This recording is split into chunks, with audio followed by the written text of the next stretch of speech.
buen día, bienvenidos a nuestro estudio sobre la oración. Sabes, a veces cuando pensamos en la oración, pensamos que es algo fácil, sencillo. Y claro, es fácil orar después de que te dan un diagnóstico médico, que te dicen, tienes tumor, tienes cáncer, tienes esta enfermedad. Ay, sí nos provoca orar. Ay, sí, como que nos da ganas de orar. Porque cuando estamos bien, ¿cuánto nos cuesta orar? Cuando no hay ninguna circunstancia, no tenemos ganas de orar. Tal vez yo puedo pasar toda una noche viendo una serie en Netflix. Tal vez puedo pasar muchas horas viendo un partido de fútbol y no quedarme dormido, sino estar pendiente. Y si hay alargue y si hay penaltis, estamos ahí todos ahí, pendientes al televisor. ¿Cuántos hemos pasado horas y horas viendo los partidos de un mundial? Porque nos encanta el fútbol. Sin embargo, cuando hablamos de oración, oye, 5 minutos se nos hacen eternos. Una hora, oye, se nos hace un siglo. Oye, es en ese momento, entonces estamos cansados, nos duele la rodilla, nos quedamos dormidos. Y qué lucha que tenemos para orar. Pero no es sino que llegue una circunstancia difícil y ahí sí nos provoca orar. Por eso la oración es mucho más que algo emocional, es mucho más allá que algo circunstancial. Qué importante es que tomemos la disciplina de la oración. Es como cuando sabemos que tenemos que comer verduras y obviamente a veces no nos gustan, pero tenemos que obligarnos a comerla. O cuando tenemos que tomar una medicina que a nadie le gusta, sabe horrible, pero ¿por qué la tomas? Porque te obligas a tomarla, porque sabe el beneficio que es para tu cuerpo. Quiero mostrarles un pasaje de la Biblia donde el Señor vive una historia interesante con los discípulos acerca de la oración. Lucas capítulo 9, versículo 28 en adelante, dice así la palabra del Señor. Aconteció como 8 días después de estas palabras, que tomó a Pedro, a Juan y a Jacobo y subió al monte a orar. Y entre tanto que oraba, la apariencia de su rostro se hizo otra, y su vestido blanco y resplandeciente. Y aquí 2 varones que hablaban con él, los cuales eran Moisés y Elías, quienes aparecieron rodeados de gloria y hablaban de su partida, que iba Jesús a cumplir en Jerusalén. Y Pedro y los que estaban con él estaban rendidos de sueño. Mas permaneciendo despiertos, vieron la gloria de Jesús y a los 2 varones que estaban con él. Y sucedió que apartándose ellos de él, Pedro dijo a Jesús, Maestro, bueno es para nosotros que estemos aquí y hagamos 3 enramadas, una para ti, una para Moisés y una para Elías, no sabiendo lo que decía. Mientras él decía esto, vino una nube que los cubrió y tuvieron temor al entrar en la nube. Y vino una voz de la nube que decía, este es mi hijo amado, a él oíd. Y cuando cesó la voz, Jesús fue hallado solo y ellos callaron y por aquellos días no dijeron nada a nadie de lo que habían visto. Wow. Me encanta cómo inicia esa historia. Y arranca diciendo algo que siempre me llamó la atención y es el verso 28, cuando dice que el Señor los tomó y los llevó al monte a orar. Porque la imagen que tiene, y es una imagen de una palabra griega fuerte, porque se llama tomar, a veces es usada también como tomar un poco, no tanto a la fuerza, pero sí sin estar preguntando, consultando. Y lo que está hablando es que el Señor sencillamente los lleva. O sea, no los invita, no les dice, oye muchachos, les tengo el plan, o ustedes quieren, o ustedes qué piensan. No, sencillamente el Señor los toma y los lleva. Y creo que eso es interesante cuando hablamos de nuestra vida de oración. Porque a veces esperamos tener la emoción para hacerlo. Ay, yo quiero orar cuando sienta orar. Yo quiero orar cuando me provoque orar. No, mire, curiosamente, cuando uno le provoca orar, es cuando a veces ya es demasiado tarde, cuando ya está el problema, cuando ya está la circunstancia. Porque claro, si a ti te dan un diagnóstico de una enfermedad grave, llámese un tumor, un cáncer, bueno, o alguna noticia delicada, ahí todos nos provoca orar. Ahí sí queremos estar en todas las cadenas de oración, en todas las reuniones de oración, porque estamos viendo la necesidad y es la necesidad la que nos lleva a orar. Así que muchas veces oramos no porque entendemos la necesidad de la oración, sino porque las circunstancias nos impulsan a orar. Pero qué interesante es que podamos movernos a la oración no por lo que sentimos, no porque las circunstancias nos están moviendo, sino porque entendemos que es importante orar más allá de lo que sienta. Mire, es muy parecido como cuando el salmista David dice, bendice alma mía al Señor, casi que se está diciendo a sí mismo, está diciendo, bueno, alma mía, bendice, no olvides sus beneficios, bendiga todo mi ser, su santo nombre, es como un reclamo a sí mismo. Y eso tiene que ver con las disciplinas. Las disciplinas, especialmente espirituales, como todas las disciplinas, es eso. Es cuando tú mismo te exiges, tú mismo te obligas, tú mismo haces el deber de hacer las cosas porque son importantes para ti. Es como cuando uno toma una medicina que generalmente no saben muy rico. Ay, las medicinas son terribles de sabor, pero uno se obliga a tomarla porque sabe lo importante que es para su cuerpo, lo importante que es para su vida.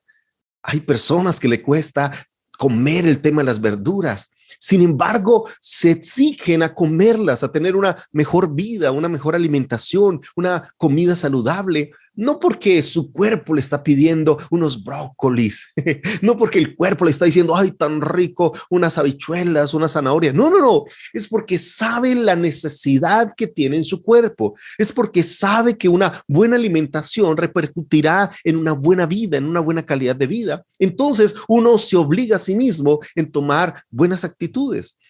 Por ejemplo, ir al gimnasio, obviamente, hacer ejercicio es algo doloroso. Y cuando uno no ha ido hace mucho tiempo y va la primera vez, oye, uno termina el gimnasio, por favor, para recoger con cucharita. Uno siente que no debió haber ido porque qué dolor tan terrible. Ahora, ¿por qué uno vuelve si quiere tener esa disciplina? Porque sabe lo importante que es para su cuerpo, sabe lo importante que es para su salud, el caminar, el hacer ejercicio, el mantenerse bien. Y creo que de eso se trata también la oración. La oración no es esperar que esté la emoción, no es esperar que esté el problema, no es esperar que esté la circunstancia para moverme a orar. Es interesante que a veces debemos decir, Señor, yo debo orar o voy a orar no porque lo sienta, no porque la necesidad lo está premiando, sino porque entiendo que es necesario para mi vida. Y aquí el Señor les enseña que una vida de oración no solo se trata una vida de sentimientos que te lleven a orar. No se trata una vida en la cual las circunstancias hacen que uno ore, sino uno vive esas disciplinas espirituales. Así sientas o no ganas de orar. Así tú digas, ay, pero no sé, no me parece, no me provoca. No, no. Así sean las circunstancias que sean, tú debes orar y tomar tiempo. A veces decimos, no me queda tiempo. No, siempre hay tiempo. Cuando yo digo no me queda tiempo, es una excusa de decir, es que no me parece tan importante. Porque a las cosas importantes uno le saca tiempo. En las cosas importantes no hay excusa. Así que esa persona que dice no tengo tiempo, en última lo que está diciendo, ay, es que eso para mí no es importante. En las 24 horas que Dios me da, no es tan importante el orar. Y lo que nos invita el Señor es que la oración debe ser lo más importante porque es lo que nutre nuestra vida, es lo que fortalece nuestra vida. Pero hay otro elemento que me llama la atención, no solamente cómo el Señor toma a los discípulos para orar, sino que el verso 29 dice, y entre tanto que oraba, está hablando de Jesús, y entre tanto que Jesús oraba, dice, la apariencia de su rostro se hizo otra y su vestido blanco y resplandeciente. ¡Wow! Ahora uno entiende por qué el Señor los tomó, casi que uno diría casi los obligó, los llevó para que vieran por qué es importante orar, para que vieran la importancia de esa vida de oración. Y aquí uno ve cómo el Señor les muestra qué pasa cuando tienes una vida de oración. ¿Qué pasa? ¿Qué sucede cuando tú tienes un tiempo de intimidad con Dios? Y el Señor permite que su gloria se manifieste en medio de ellos. ¡Wow! Yo creo que tuvo que haber sido sorprendente que vienen a Jesús, pero ya no lo vieran como lo acostumbraron a ver, común y corriente, sino que empezaran a ver la gloria. Oye, eso es lo que pasa cuando oramos. Es que la gloria de Dios se empieza a manifestar en nuestra vida. Es que empezamos no solamente a ver la gloria de Dios, sino a reflejar esa gloria.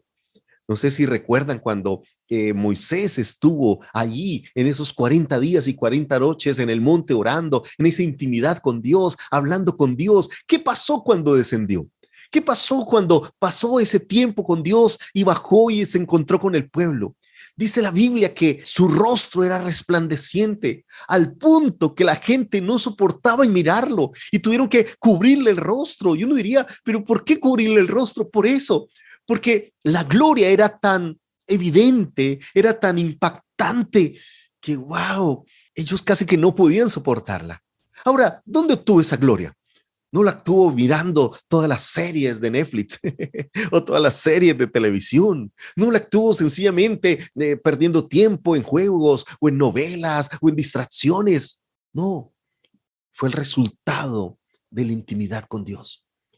Eso es como cuando uno pasa tiempo con alguien, se nos pega muchas cosas de esas personas. Hay personas que van a Medellín y ya empiezan a hablar paisa. Otras van a la costa y entonces hablan costeño, y van a los llanos y hablan llanero. Porque el estar uno en una comunidad, empieza uno a pegarse todas las costumbres, todos los usos, la manera de hablar.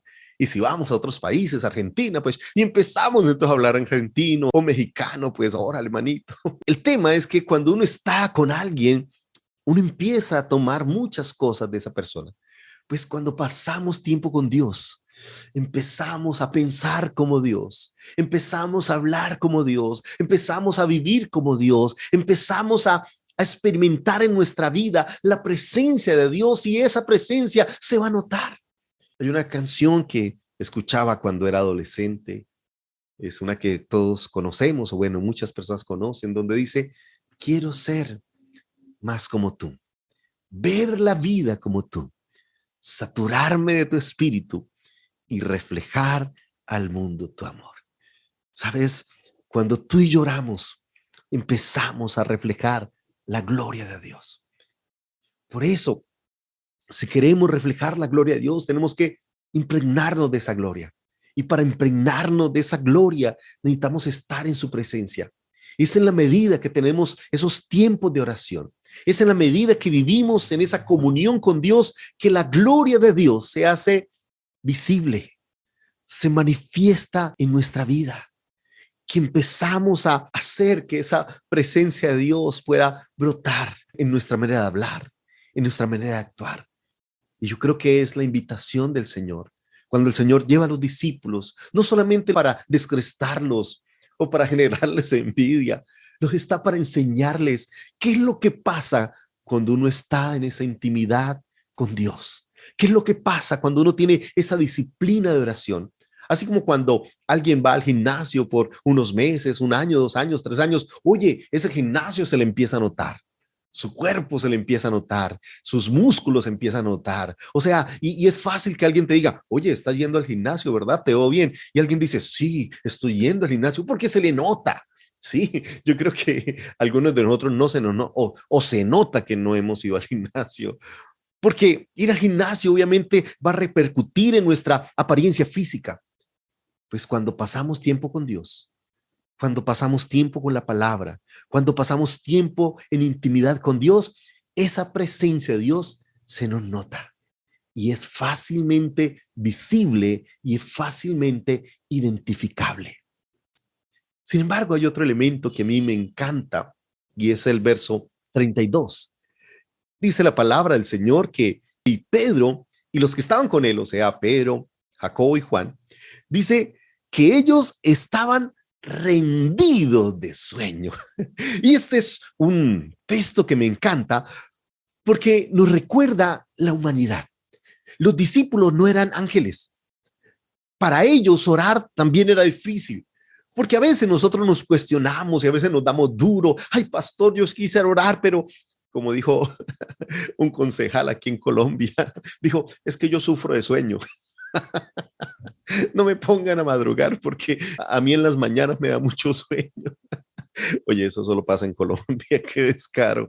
Pero lo que estoy diciendo es que sí, todos sufrimos de sueño, a todos nos cuesta. Y una vez que nos arrollamos a orar, empiezan las rodillas, empieza el cansancio, empieza la incomodidad de la posición, empiezan como las palabras a quedarnos cortas, a faltar. Obvio, orar es algo que no es fácil.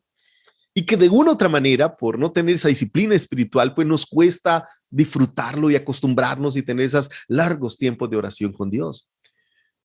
Y aquí este texto nos muestra la lucha que tenían los discípulos, porque los discípulos estaban cansados, estaban tal vez fatigados, ellos no tenían la misma disciplina del Señor de pasar toda una noche orando. Así que dice la Biblia, y me encanta cómo la Biblia es tan linda, es tan honesta, nos muestra aún la debilidad de los discípulos, porque nos revela que ellos estaban rendidos de sueño. Yo no sé cuántas veces has intentado orar con sueño. Ay, es terrible. Cualquier cosa que tú hagas con sueño es terrible. Sea estudiar, cuántos hemos empezado a estudiar o a leer un libro con sueño y nos quedamos dormidos. Cuántos aún manejando, por eso es preferible parar y descansar, porque es peligroso manejar con sueño. Te puede dar unos microsueños y puede ocurrir una catástrofe. Así que cualquier cosa que uno haga con sueño es terrible, porque el sueño es algo que se apodera de ti, el sueño es algo que no te deja. Entonces, lo que nos está mostrando la Biblia es que los discípulos tenían las luchas que tú y yo tenemos, las luchas que a veces se manifiestan cuando vamos a hacer esas disciplinas espirituales como la oración. Pero además de mostrarnos la lucha de los discípulos, nos muestra otro elemento muy lindo que me llama la atención, que me parece muy bonito, porque dice el verso 32, la segunda parte dice, más permaneciendo despiertos. Oye, qué palabra tan bonita. Porque por un lado nos está diciendo que los discípulos tenían un sueño terrible, pero que a pesar del sueño no dijeron, no, nos vamos a dormir, no, no aguantamos más. No, Jesús, qué pena, te lo agradecemos, pero no vamos más, nos vamos a dormir porque no aguantamos. Tú aguantas, pero nosotros no. No, ellos decidieron que en medio de su sueño iban a hacer lo posible por estar despiertos. Y yo no sé cómo lo hicieron, puedo aquí imaginarme, ¿no? Pellizcándose, echándose agua en la cara, no sé, diciéndole Pedro a Juan, Juan, no me dejes dormir, o sea, empújame, muévame, no sé, haz lo que sea, pero no me dejes dormir. Y yo me imagino que entre los tres diciéndose unos a otros, diciéndole, bueno, vamos a quedarnos despiertos, no vamos a dejar rendir por el sueño. Y me imagino esa lucha. Y esa es muy importante porque Jesús no les reclama el tener sueño. Jesús no le dice perezosos, vagos, dormilones. No, no, no. El Señor entiende su lucha, entiende que mantenerse despiertos era todo un desafío. Y por eso me encanta cómo después de que dice, más permaneciendo despiertos, dice, vieron la gloria de Jesús. Wow. Este es de los textos que a mí más me animan, porque hay cosas en la vida que exigen mucho esfuerzo. A veces ir a predicar cuando de pronto me siento desanimado, cuando siento que a veces no sé si lo voy a hacer bien o no sé si puedo dar lo mejor de mí, pero aún así me esfuerzo por estudiar la palabra, por preparar una palabra, por hacer todo este esfuerzo, hacer hasta una presentación. Uno ve cómo el Señor premia ese esfuerzo, cómo el Señor manifiesta su gloria, cómo personas al final son ministradas. Y uno dice, Señor, valió la pena, porque Dios honra el esfuerzo de los discípulos. Dios honra esos sacrificios que tú y yo hacemos. Dios honra cuando en medio de nuestras debilidades, en medio de nuestras flaquezas, en medio de nuestras limitaciones, aún así nos sobreponemos a ellas. Aún así nos levantamos y decimos, sí, Señor, yo tengo sueño, estoy cansado, pero estoy haciendo todo lo mejor de mí para no dejarme vencer de mi debilidad. No dejarme vencer de mi sueño, de mi cansancio, sino, Señor, yo estoy aquí esforzándome por mantenerme despierto. Y por eso alguna vez el apóstol Pablo dice, ofreced siempre a Dios sacrificio de alabanza. ¿Y qué es sacrificio? Es eso que me cuesta. Es eso que tal vez no va a fluir, sino que yo tengo que esforzarme para decirle, Señor, a pesar de mi cansancio, a pesar del día que tuve pesado, yo quiero orar. Y qué lindo que cuando tú te esfuerzas, ves la gloria de Dios. Sabes, tener una vida de oración, nadie dijo que fuera fácil. Nadie dijo que fuera sencillo. Que fuera como ver los videos del pastor Obed. Los ven muy poquitos. Pero nadie dijo que fuera como ver una serie o sencillamente cantar por horas o ir a comer o ir a jugar fútbol. No, no, no. Tener una vida de oración implica sacrificio. Claro que no es fácil, pero yo sé que si tú luchas contra tus ocupaciones, si tú luchas contra el tiempo, si tú luchas contra el cansancio, si tú luchas contra el estrés, el dolor de cabeza, cuando tú luchas contra esas dificultades que se presentan en nuestro cuerpo, en nuestra vida, Dios siempre trae recompensa, porque Él es galardonador de los que le buscan. Y yo sé que cuando vivimos esa vida de sacrificio, wow, podemos tener la recompensa que viene de parte de Dios. Por eso me encanta como dice, mas permaneciendo despierto, vieron la gloria de Dios. Miren, si se hubiesen quedado dormidos, de lo que se hubieran perdido. Porque qué experiencia, qué manifestación, ver a Jesús en su gloria, ver a Moisés, ver a Elías, por favor, de lo que estaban hablando. Oye, yo creo que fue algo inolvidable. Y claro que lo fue. Y claro que fue no olvidarlo. Si tú miras la segunda carta del apóstol Pedro, capítulo 1, verso 16, mira lo que dice el apóstol Pedro. Dice, porque no os hemos dado a conocer el poder y la venida de nuestro Señor Jesucristo siguiendo fábulas artificiosas, sino como habiendo visto con nuestros propios ojos su majestad. O sea, lo que está diciendo Pedro es, mira, a nosotros nos contaron, no nos dijeron que te vieron. No fue uno, fueron dos, fueron tres. No está diciendo, a mí me contaron. No, yo lo vi. Yo estuve ahí. Yo vi su gloria con mis propios ojos. Wow. Y dice el verso 17, porque cuando Él recibió de Dios Padre honra y gloria, le fue enviada desde la magnífica gloria una voz que decía, este es mi Hijo amado en el cual tengo complacencia. Y nosotros oímos esta voz enviada del cielo cuando estábamos con Él, miren lo que dice acá, cuando estábamos con Él en el monte santo. Wow. O sea, lo que está diciendo Pedro es, mira, yo le estoy hablando de un Señor Jesucristo, no de una fábula, no de un cuento, no de lo que otros han dicho, de lo que otros han hablado, de lo que otros han predicado, no. De lo que yo vi y puedo dar testimonio porque estuve ahí, porque vi la gloria de Jesús, porque escuché la voz del Padre. Yo estuve presente en ese monte santo. ¿Sabes? Tal vez en la vida uno no recuerde sermones, pero uno en la vida sí recuerda experiencias. Y la vida cristiana no está basada en más que conferencias o sermones muy hermosos. Está basada en esas vivencias personales que son inolvidables. La palabra recordar viene de la palabra cardía, que significa lo que toca el corazón. Y las cosas que uno recuerda son aquellas que ministran su corazón. Son aquellas donde uno puede ver y experimentar de manera vívida y personal, de tal manera que marcan tu corazón y se vuelven inolvidables. Y tal vez yo pueda olvidar un sermón, una enseñanza, es más, esta se te puede olvidar. Pero cuando tú ves y experimentas de manera personal la gloria de Dios, eso es inolvidable.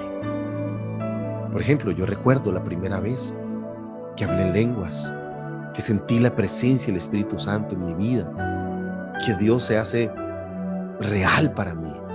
Oye, eso fue inolvidable. Y creo que fue algo que me ayudó en mi época de adolescente. Porque cuando a mí un profesor me decía, Dios no existe, yo le decía, ¿cómo que no existe? Si es mi amigo, si hablo con Él, si he visto su gloria, si he visto su presencia. Tal vez hay cosas que yo no puedo explicar. O como Pedro, hablo cosas que ni entendía. Mire, ellos vieron la gloria de Dios. Y Pedro le dice a Jesús, hey Jesús, pues hagamos una chocita, una para ti, otra para Moisés, otra para Elías.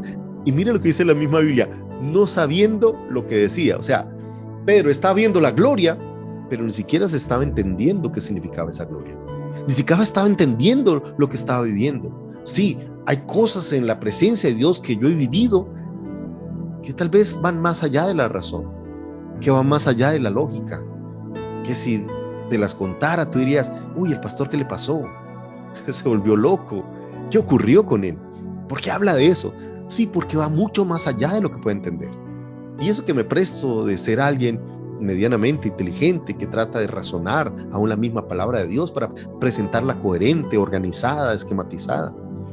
Sin embargo, Cuando tú estás en la gloria de Dios, va mucho más allá de lo que tú puedes entender, de lo que tú puedes explicar. Por eso necesitas vivirlo. Por eso la presencia de Dios no es algo para explicar, no es algo para enseñar, es algo para vivir. Necesitamos vivir la presencia de Dios, la manifestación de la gloria de Dios.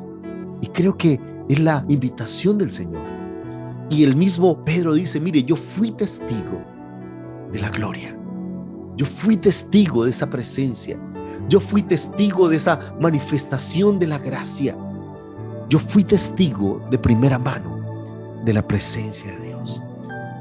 Yo creo que eso es lo que marca la diferencia de una vida de oración a una vida superficial o de emociones. Porque una vida de emociones solo se queda con el culto, solo se queda con las emociones de la alabanza, de las luces, de la bulla, de la gente alrededor.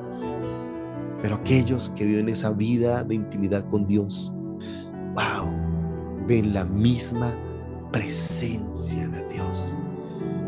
Y esa presencia marca, y esa presencia deja huella imborrable en nuestra vida. Y por eso la invitación es a que pasemos de vivir momentos de oración religiosas o culticas y pasemos a tener momentos de intimidad donde podamos experimentar en nuestra propia vida la presencia de Jesús, que podamos ver su gloria.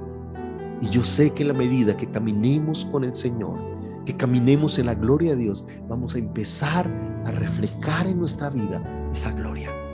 Vamos a empezar a mostrar la gloria de Dios. La gente de hoy tal vez está cansada de oír de Jesús. Hay mucha gente que habla de Jesús. La gente espera ver a Jesús a través de nosotros. Que nosotros seamos reflejo de su gloria. Que no digamos, ore porque Dios es grande, sino que seamos testigos de esa grandeza, de ese amor, de esa gracia de Jesús. Oremos. Señor, gracias por invitarnos a ti, por invitarnos a tener esos tiempos de oración. Señor, ayúdanos a tener esa vida de disciplina, donde podamos vencer las emociones, donde podamos vencer el si quiero, el no quiero, sino que nosotros mismos seamos movidos y tengamos esa disciplina, así como cuando nos esforzamos a tomar una medicina, así como cuando nos esforzamos tal vez a hacer ejercicio, así como cuando nos esforzamos a estudiar. Señor, si nos esforzamos para cosas vanas, como un ejercicio, ¿qué pasa? Porque al fin este cuerpo algún día va a perecer. Y si lo cuidamos muchísimo, pues será alimento dietético para gusanos. ¿Por qué no esforzarnos en lo que es eterno, que es tu presencia, que es tu amor, que es tu gracia? Si nos esforzamos para un conocimiento humano que es temporal, que todo el tiempo tengo que seguir estudiando porque si no me quedo desactualizado, y dedico tiempo a eso, ¿cuánto más dedicarte tiempo a ti? Porque tu gloria, tu amor y tu presencia es eterna y transforma nuestra vida. Señor, ayúdanos a ser un reflejo de tu gracia. Ayúdanos, Señor, a llenarnos de tu espíritu y reflejar al mundo tu presencia, tu gracia y tu amor. En el nombre de Jesús. Amén y amén.